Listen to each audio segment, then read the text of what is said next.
Започваме ви да не гледате това видео с кап 008, защото може да ви изяде. Вашко или Омена. Готови ли сте? Започваме. Вашко има 5 букви и 3 топки. 5 минус 3 е равно на 2. 2 се римува с маде. Знаете ли кое нещо има маде? Точно така. Не и полуакър. Пол има 3 букви, но акър има 5.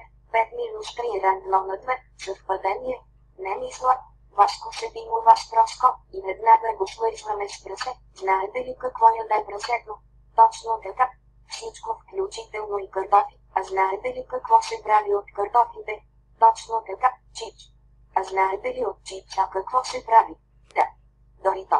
Дорито се римува с борито.